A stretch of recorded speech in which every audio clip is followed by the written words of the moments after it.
Welcome back to my channel, Level Headed. There's supposed to be a live press conference going on right now. It is going on, but I can't get the feed to work right now this second. As soon as the feed pops back up, I will. Oh, there it is. Hold on here 1 second. Share that screen. I'm going to mute out. We're going to listen to this. And Pine Flat area. At that time, as we do not have the resources, such as Fresno County, we connected with the Fresno Sheriff's Office and their search and rescue. The Fresno County Sheriff has been phenomenal in helping us with the physical search. Okay. Good afternoon. My name is Chief of Digital Service. I want to thank you all for doing digital data this afternoon is paramount to our success in finding. I just wanted to have a press conference to talk about and Ms. Fuentes and who reported as a missing person. And when that happened and where we're at today, to kind of summarize. So bear with me, I'd like you to analyze the data and it's sent out to the Fresno County Sheriff's Office on Sunday Police Department. And yet, August 7th, at approximately 8 p.m., Ms. Jolissa Fuentes was reported as a missing person. Our officers responded to meet with family members who explained to us that on Saturday, Ms. Fuentes attended a family gathering at about 8 p.m. Through the course of our initial investigation, we were able to determine that Ms. Fuentes, at about 3 a.m., went home to grab some belongings. They did not specify exactly what belongings, just grab some belongings. At approximately, in that initial investigation, our officers were able to find out that Ms. Fuentes visited a convenience store just on the outside of our city limits at Highland and Nebraska Avenue, an Arco AM PM. And that was at about 4 or 4 a.m.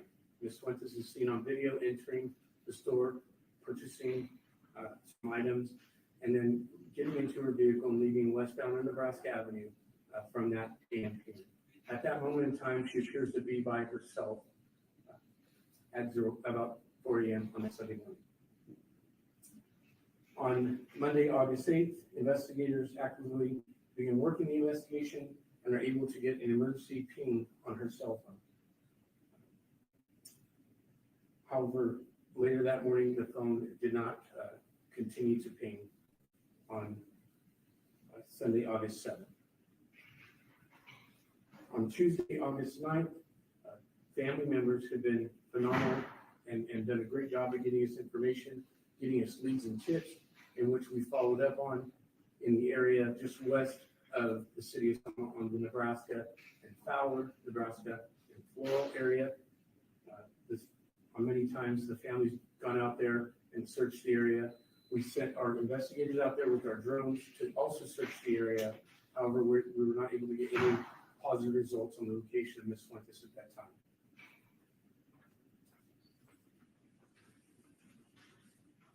Additionally, our investigators have authored several search warrants looking for digital data in the way of cell phone, social media, banking information, as well as any other digital information that we might need to help analyze and locate Ms. Fuentes. As that information comes in slowly, not as fast as we'd like, our officers did additionally put out some information on social media that Ms. Fuentes was missing, and the family has done a phenomenal job in getting information out to not just the SELMA area, but all throughout Fresno County and even the nation. So I compliment them because they've done excellent work in getting that information out about their daughter. After conducting additional interviews with family members, we have gotten several leads or tips rather that we have followed up on, and none of them led us to Ms. Fuentes' location. On Thursday, August 11th, we were able to get information from the phone company from the pings on Ms. Fuentes' cell phone that led us to a search area near the Pine Flat and Avocado Lake area, which is just northeast of the city of Sanger. In looking at that phone information, we would determine that Ms. Fuentes' phone traversed through the city of Sanger and up into that Avocado Lake and Pine Flat area. At that time, as we do not have resources such as Fresno County, we connected with the Fresno County Sheriff's Office and their search and rescue team. The Fresno County Sheriff has been phenomenal in helping us with the physical search of Ms. Fuentes as we complete and continue the digital search for Ms. Fuentes. In today's day and age, digital data is paramount to our success in finding missing persons and victims of crime. With that, our detectives continue to analyze the data and have sent that out to the Fresno County Sheriff's Office, the Fresno Police Department, and the FBI, with the hopes that they can also look at that data and ensure that we're getting the best information from that limited data that we do have. As well as analyzing and taking in all that digital data, the Fresno County Sheriff's Office Search and Rescue Team and the Fresno County Sheriff's Office have flown helicopter searches for a total of approximately 15 hours of helicopter time. And we thank the sheriff for that. They have additionally maintained or facilitated 20 hours of searching of the main roadways up in the Pine Flat Avocado Lake area. Additionally, as well as that, they have 43 hours of searching waterways with their boating units. They also this weekend, the sheriff's search and rescue team has a very good relationship with their search and rescue Jeep team, and they have conducted approximately 288 hours by the use of 16 off-road vehicles searching at Pine Flat and Avocado Lake area. They covered approximately 1,740 ground miles while performing the searches. The sheriff's boating unit has also searched Pine Flat with side scan sonar today, and will continue that search throughout today and tomorrow. To this point, it's very rare that a 22-year-old girl has no digital footprint, i.e. cell phone, social media, bank cards, things of that nature. Additionally, from the onset of this, the Fuentes family was adamant that this is not normal behavior for Jolissa, which again brings us our concern, and why we quickly reached out to the sheriff's office and Fresno Police Department, even on that following Saturday, to have an analyst come down from the Fresno Police Department to help us analyze that data, because we didn't get the data until Thursday, August 11th. And that's just in part by submit the search warrants once they're authored, signed by a judge, and then send that data or send that search warrant out to those social media forums and those other forums that are able to provide us with that data. So it does take a little bit of time. I know that it's frustrating at times. However, we do have to wait for them to send us the data. And once we're getting that data, we analyzed it and came up with the best information we could. And just not to bank on that or be prideful, we sent that out to the Fresno Police Department crime analyst, who helped us also look at the data to get our best information possible. So I will say to this point, there's nothing overtly that leads us to believe that a criminal act occurred. However, Ms. Fuentes has been gone for a long time, and this is not familiar or not normal behavior for Ms. Fuentes. So we are treating this as a criminal matter. So this being said, we're doing our best to communicate with the Fuentes family, give them what information we can. However, we do have to treat this as a criminal matter and ensure that we are making our best efforts to bring forward a prosecutorial case should that should the information we received during this investigation show that something of a criminal nature occurred. And that's where we're at today. So with that, that's just a quick summary of where we've been over the last 3 weeks. Does anyone have any questions? Have searches in that Avocado Lake Pine Flat, I mean, has that developed any kind of evidence or any clues to where she might be? To this point, nothing has shown up. And we continue to follow up on leads from New Mexico to Fresno County. I spoke with Miss Nunez, Norma, and Miss Fuentes, or Jolissa's mother today. Someone called in a tip to her. We took that information, sent our detectives right up to Pine Flat to follow up on that lead as we did a deputy to ensure that we got someone there as quickly as possible so that tipster did not leave the area and does not have the opportunity to talk to them. So, we're doing, again, all that we can with the resources we have. I will say that this has been equally frustrating for us. Our detective sergeant went home sick last week. Then our primary detective that has this case went home sick this week with COVID. So COVID continues to be a hindrance to us at times. However, we've pulled patrol staff to help in investigations to ensure that we have enough field personnel and the appropriate personnel to address any tips that come in. Can you tell us a little bit about the map that you have there? So if you look at this map, this is probably a 15 square mile radius of the area depicting Avocado Lake and Pine Flat. This is the area, the search grid that were searched by the search and rescue Jeep team. And then you can't see it here, but also here there's 16 vehicles that covered this area here. If anyone's been up to the Avocado Lake and Pine Flat area, you'll know that it is a vast geography, vast area to cover. Right now, have that search or that information refined so that we can do a feet on the ground search, right? But right now, with what we have based on the cell phone towers, and that's we're using these triangulations from the cell phone towers.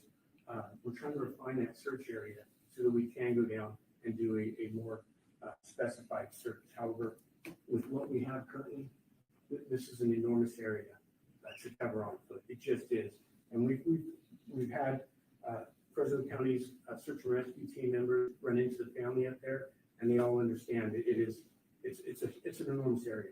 In your experience, what happens after someone goes missing for 2 weeks? What's the possibility of finding them at this point? We're going to find Miss Fuentes. I don't know how long it's going to take, but we're going to find her. I mean, as big and vast as this area is, there's a lot of people that will be out there that go out to this area at certain times of the year, right? As time cools, the geography changes, right? That tall brush will lessen, right? It'll be more lower to the ground, which will allow more visibility for searching. We're just unaware right now, correct? And again, to add to that, a 22-year-old with no digital data is extremely rare. And that was our biggest cue that it's going to be an enormous challenge finding this Fuentes. When she made those calls at 5:20 or 5:25 in the morning, can you tell us if she was in Sanger or was she already in the Pine Flat area? I can't, again, I'm not trying to hide anything. However, we do have to treat this as a criminal matter. And I don't want to give too much information that might hinder prosecution later. And again, I've met, we try to keep in constant communication with the Fuentes family through Joanne Banda and try to meet with her every day, at least once in the morning and in the afternoon to keep them apprised of where we're at. And they've been phenomenally patient, and God bless them and their family as we search for Jolissa. Again, we use the Fresno County Sheriff's Search and Rescue Team that's been very successful in the past. It's not uncommon to find someone a year and a half later up in this area because it is so vast. And as the climate changes, right, different activities are going on, and that puts people in different areas of this geography. In general, how much time are we looking at to pinpoint where that came from? You said we're waiting for more time to narrow down that search. With the technology and everything that we have going, and everybody's resources. I know it's not your guys' agency, but also FBI, sheriff, and everybody. So with all the resources out there, what are we looking at a time frame? We have to send it out to them, and they put that information into their softwares, and they compute it, and they send it back to us. I can't tell you exactly what the time frame is. Unfortunately, everyone's aware of what's happened up in Northern California, and that young lady that was missing up there. Limited resources are limited to get spread across, different agencies, different situations. We don't know what's going to happen later today. So just like the Selma Police Department, we're doing our best to find this Fuentes. We also have to service the city of Selma as well. We have 25 other residents that we have to answer to on a daily basis. And this is not any less important than We understand that as a family member, Absolutely. and like you said, the federal officer did go out sick, but we have a whole team behind Jolissa and are willing to search day and night, as you guys can see and witness. So that's why we ask for any information that we can leave and be out there tirelessly searching. And of course, we do know we got to go up against the reins and follow command, chain of command, but if we get something that we get to you guys and we go ahead and work from there. And we do appreciate that. You guys have been phenomenal getting this information. Again, we just have to be cautious. That God forbid we have to do we have a prosecution later, that we don't divulge information that's crucial to that prosecution. And that's just, I know that it's hard to digest, especially as time goes, frustration grows, and concern. Again, I compliment you as a family because I'm a father. I would do everything in my powers to find my daughter. And I absolutely empathize. The reality is we just have to be mindful of that possible outcome. From what you know about this case, do you believe she's still alive, or is this a recovery effort? I always want to expect the worst and hope for the best. And that's what I'll say, answer that question. We have She's coming home, girl. and I want to respect for the family. Yeah, we're You know gonna, what, no big deal. She got here late, but is that an area that she goes to very often? she has been there in the past in speaking with family. So then when we saw cell phones, that's where we really started to specify our search. But like I said, sir, it's such a vast geography up there, and it's just so big, it's so treacherous. Unfortunately, people are found up there quite often after a long length of time, and sometimes they're found very quickly. Just a timeline question. August 7th, which went missing, that first Be on Lookout came out on the 10th. Why the delay?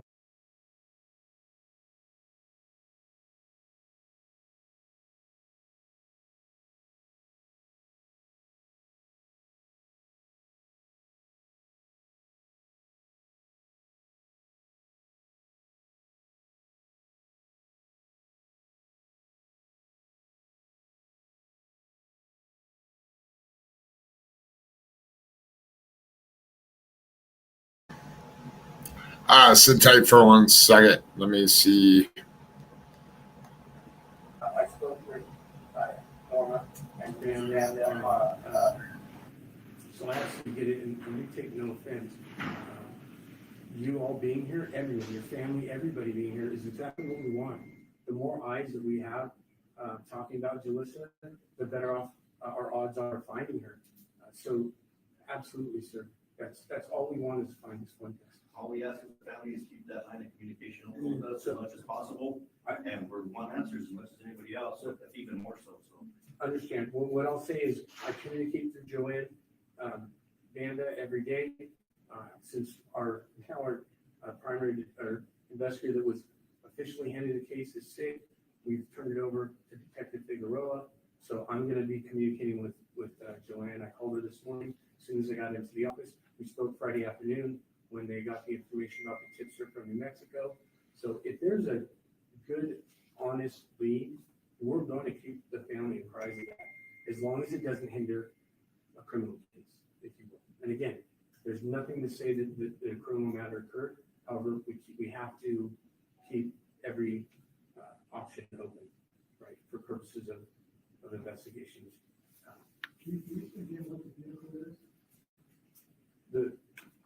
sorry. Oh, I'm sorry, it's a 2011 Hyundai. And I apologize, I don't know the license plate off the top of my head. Right here. It's, but it's, Hey, Mary Union Paul. Hey, Mary Paul Union, I apologize. Like, I'm getting older in my brain. But, again, the Fresno Police Department, Fresno County Sheriff's Department, our federal partners we're all working with each other to ensure that we're getting this data and we're using it to the best of our abilities. Anybody? Yes, ma'am. What, in your opinion, what do you think is possibly where she's at? Do you think she's being held captive? Maybe her car's out in the wilderness? In your opinion, where do you think she might be? It would be improper for me to suggest anything because every option is open. We have to conduct a thorough investigation. We have to keep all our options open until we get information that kind of refines our search or the direction in which this investigation goes. So right now we have to conduct this as she could just be on the side of the road somewhere. We have to keep everything open. It'd be improper for me to speculate.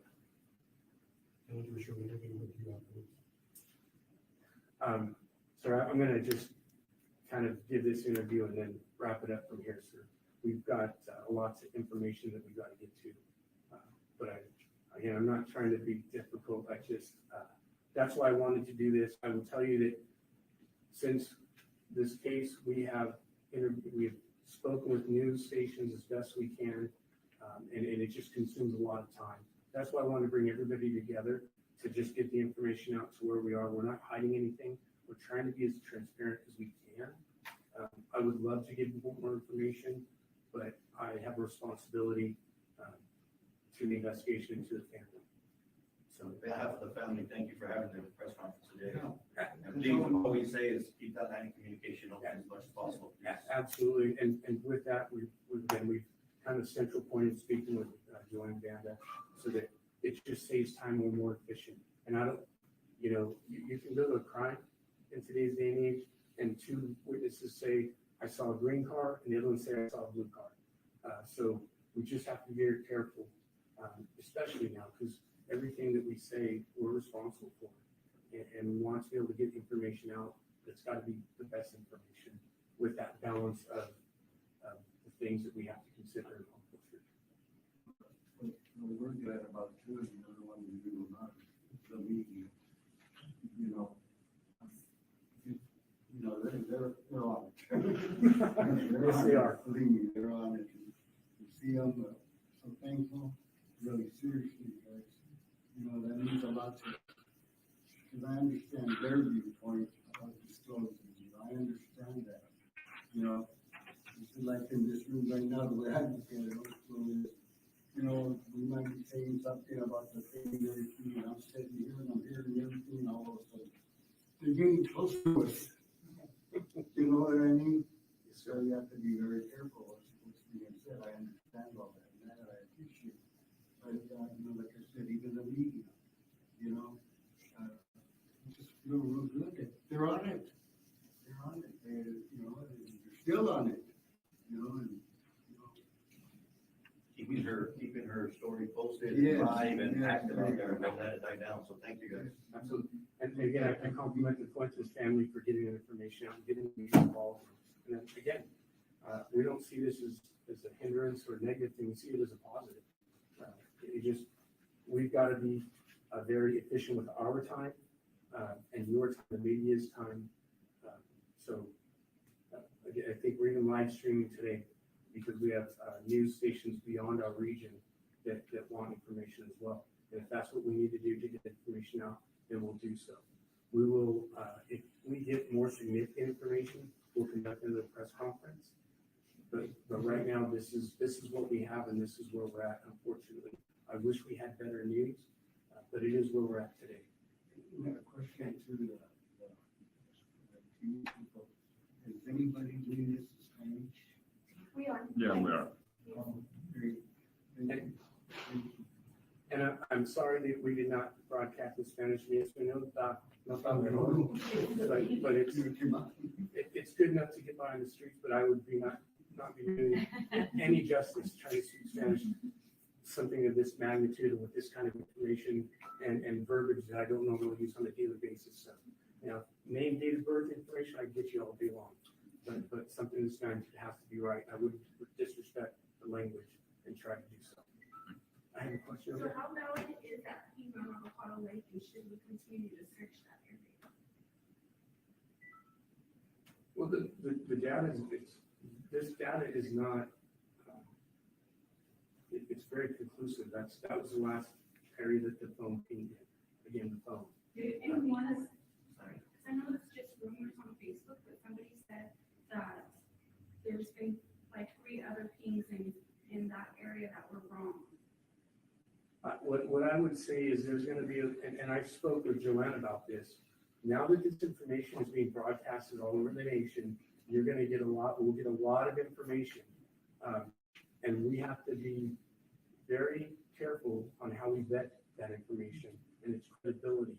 Because, and I spoke with Joanne about this in the Fuentes family, we're not going to send you on a wild goose chase.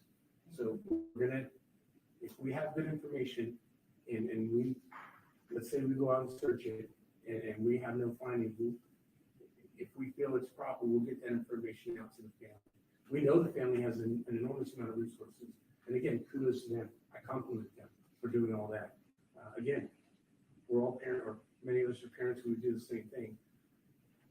We just have to be mindful of what information we have, what we give, because we can't put anything else. So continue to Avocado Lake area. Right now, that's our best location, and that's what we're on. Chief, I have a question. Did her phone ping once at Avocado Lake and once at Pine Flat, or was it one ping for that entire area? That would be a what's the word? A technical question I can't answer. What we do is they triangulate these pings off of towers. I don't know exactly where those towers are at. It takes a tower here, a tower there, and maybe possibly another tower. I can't. I'm not the technological expert.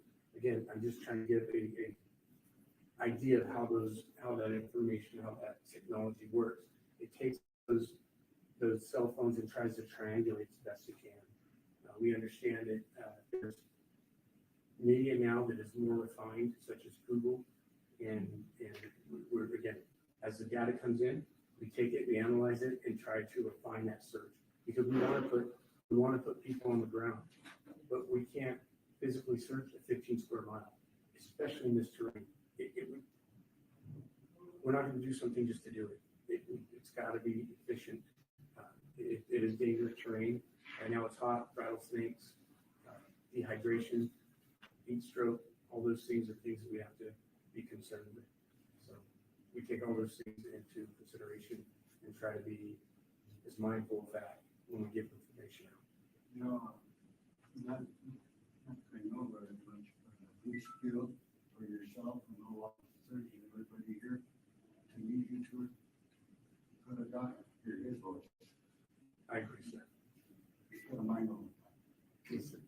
I have a question. Adventures with Purpose, they just got value on me, and they stated in the news that they were going to, their next stop was here in Selma. Have you guys got with them and are coordinating with them and allowing them to do that? They have not reached out to us to this point that I'm aware of. So they've They just, don't need to reach out to the police, we reached out to them, so they're going to take the case, they'll just retry. Yeah, they're gonna do that. So we're talking about like. thank you. Yes, ma'am. Thank you.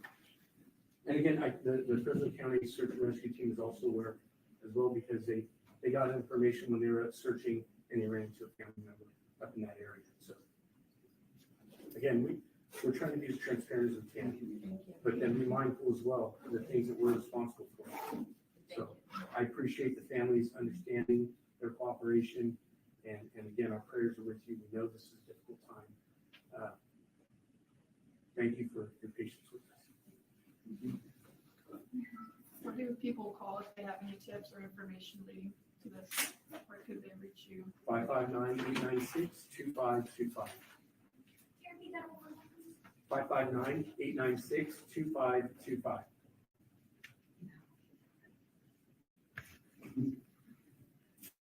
You all very much. I appreciate all of you coming out. Thank you, we thank you very much. No, absolutely. I don't think any.